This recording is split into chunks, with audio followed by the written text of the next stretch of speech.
আসসালামু আলাইকুম ও আদাব সকলের শুভেচ্ছা জানাই আর বাংলা বিউ রাতকুর খবরের লগে আছি আমি চৌধুরী নাদিরা।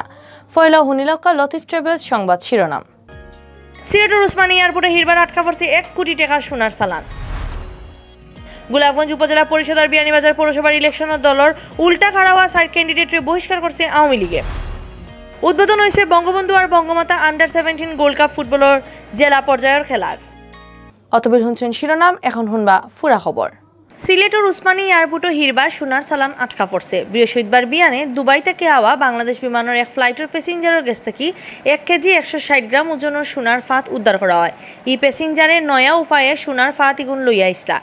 উদ্ধার করা সোনার দাম বাজারও কোটি টাকার উপরে করেই জানা গেছে। সোনা লইয়া বান খাওয়া প্যাসেঞ্জারের নাম মইনুল ইসলাম শাকিল। তাই সিলেটের জৈন্তার নিজফাটর ফজলুর রহমানের ফুয়া। উসমানী এয়ারপোর্টের কাস্টমস অফিসার হলে কইসন মইনুল ইসলাম শাকিল উসমানী এয়ারপোর্টের গ্রিন চ্যানেল ফারোয়ার সময় তানরে চ্যালেঞ্জ করা হয়। তান গেছে সোনা আছে কিনা ওখান জিগানির বাদে তাই সাফসিদা না হরসন। বাদে তান গেছে সোনা আছে কিনা ওখান জিগানির বাদে তাই সাফসিদা না হরসন। বাদে তান লাকিস বালা করিয়া বিশ্রাইয়া নয়া উপায়ে আনা 1 কেজি 160 গ্রাম ওজনের সোনার ফাঁত উদ্ধার করা হয়। বান খাওয়া প্যাসেঞ্জারের বিরুদ্ধে আইনি ব্যবস্থা লইব করে জানাইছেন উসমানী এয়ারপোর্টের কাস্টমসের ডেপুটি কমিশনার মোহাম্মদ আলামিনে। এর আগে গেছে মে মাসের 27 তারিখ দুবাই থেকে আওয়া মোহাম্মদ আলী আহমদ নামর আরো প্যাসেঞ্জারের গেছ থাকি একুলাহান নেবুলাইজার মেশিনের বিক্রি করে আনা 1 কেজি 160 গ্রামের ওজনের 11টা সোনার ফাঁত উদ্ধার করা হয়েছিল। খবর লইয়া জানা গেছে দুবাই টাকা ইন্টারন্যাশনাল চোরাচালানির চক্রই বাংলাদেশ আবার টাকা প্যাসেঞ্জার হলের টার্গেট করিয়া তারারে লালচও ফালায়। নিজের খরচে দেশে আওয়ার টিকিট আর নগদ টাকা দেওয়ার লালচ দেখাইয়া প্যাসেঞ্জার হলের সোনার চালান লইয়া আওয়াত রাজি করে। লালচও ফরিয়া প্যাসেঞ্জার হল চালান লইয়া আইতে পারলে এয়ারপোর্ট ফারণের আগেও চোরাচালানির চক্র চালান একটা লইয়া যায়। আর কাস্টমসও সোনার চালান সহকারে প্যাসেঞ্জার ধরা খাইলে হদিস মিলে না আসল খামাইয়ারা। সাম্প্রতিককালে এই কেসটা আমাদের এই ওসমানী আন্তর্জাতিক বিমানবন্দরে একটু ভিন্ন। তবে এরকম বিভিন্ন কৌশল বিভিন্ন এয়ারপোর্ট দিয়ে দেখা যায়। যখন প্রথম দিকে যখন স্বর্ণ চোরাচালানের ঘটনাগুলো দেখা যেত যে তারা সরাসরি বার বা অলংকার নিয়ে আসে, তো এগুলো যেহেতু কাস্টমসের দক্ষতা এবং সচেতনতার কারণে এগুলো ধরা পড়ছে, সুতরাং চোরা কারবারিরা প্রতিনিয়ত নতুন নতুন কৌশল অবলম্বনের চেষ্টা করছে। তারই অংশ হিসাবে আমরা ধরে নিচ্ছি যে হয়তোবা তারা এরকম ভিন্ন ফর্মে বিশেষ কৌশলে স্বর্ণ পাচারের চেষ্টা করেছে।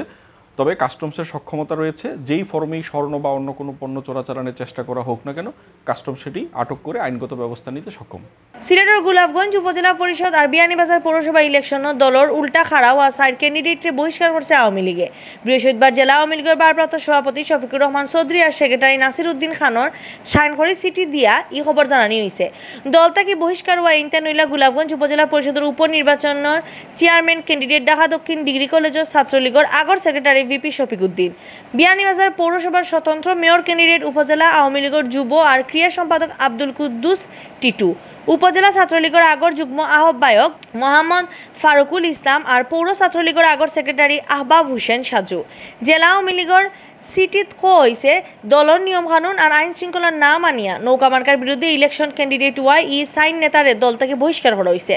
সামনের 15 তারিখ গোলাপগঞ্জ উপজেলা পরিষদের চেয়ারম্যান পদে উপনির্বাচন আর বিয়ানীবাজার পৌরসভার নির্বাচন হইব। বিয়ানীবাজার পৌরসভার ইলেকশনের মেয়র পদে আওয়ামী লীগের নমিনেশন পাইছেন বর্তমান মেয়র মোহাম্মদ আব্দুস শুকুরে। এই পদে এবার খাড়াইছেন হলতায় 10 জন। গোলাপগঞ্জ উপজেলা পরিষদের চেয়ারম্যান পদের উপনির্বাচনে আওয়ামী লীগের নমিনেশন পাইছেন মরহুম চেয়ারম্যান ইকবাল আহমদ চৌধুরীর বাই মঞ্জুর শাফি চৌধুরী এলিমে। গোলাপগঞ্জ এলিমর একমাত্র প্রতিদ্বন্দ্বী আওয়ামী লীগের উল্টা ক্যান্ডিডেট ভিপি মোহাম্মদ শফিকুদ্দিন। জাতির পিতা বঙ্গবন্ধু শেখ মুজিবুর রহমানের ফুয়াইন্তর আন্ডার-17 আর বঙ্গমাতা শেখ ফজিলাতুন্নেসা মুজিব ফুরিন্তর আন্ডার-17 গোল্ড কাপ ফুটবলও জেলা পর্যায়ের খেলার উদ্বোধন হয়েছে। বিয়াল 3টার সময় আবুল মাল আব্দুল মুহিত ক্রীড়া কমপ্লেক্স মাঠও ফেঞ্চুগঞ্জ আর বিশ্বনাথর ফুয়াইন্তর খেলা দিয়ে টুর্নামেন্ট উদ্বোধন হয়। সিলেট জেলা প্রশাসন আর জেলা ক্রীড়া অফিস মিলিয়া আর সিলেট জেলা ক্রীড়া সংস্থার সাহায্যে এই টুর্নামেন্ট ছাড়া হয়েছে। উদ্বোধন অনুষ্ঠানের প্রধান অতিথি আসতা সিলেটের ডিসি মোহাম্মদ মুজিবুর রহমান। তাই রং বেরঙ্গর বেলুন উড়াইয়া টুর্নামেন্টের উদ্বোধন ঘোষণা করছেন। বিশেষ অতিথি আসতা সিলেট জেলা আওয়ামী লীগের ভারপ্রাপ্ত সভাপতি শফিকুর রহমান চৌধুরী, জেলা ক্রীড়া সংস্থার সেক্রেটারি মাহিউদ্দিন আহমদ সেলিম, অতিরিক্ত পুলিশ সুপার শাহরিয়ার বিন সালে। উদ্বোধন অনুষ্ঠানের সভাপতিত্ব করছেন এডিসি ইয়াসমিন নাহার রুমায়। বঙ্গবন্ধু গোল্ড কাপ আন্ডার-17 ফয়লা খেলাত বিশ্বনাথর ফয়েন্তে 1-0 গোলে ফেঞ্চুগঞ্জের ফয়েন্টরে আড়াইছে। বঙ্গমাতা গোল্ড কাপ আন্ডার-17 ফয়লা খেলাত বিশ্বনাথর ফুরিনতে 1-0 গোলে ফেঞ্চুগঞ্জের ফুরিনতরে আড়াইছে। অতবেল দেখছেন বাংলা বিউ রাতকুর খবর, লগে থাকার লাগে ধন্যবাদ।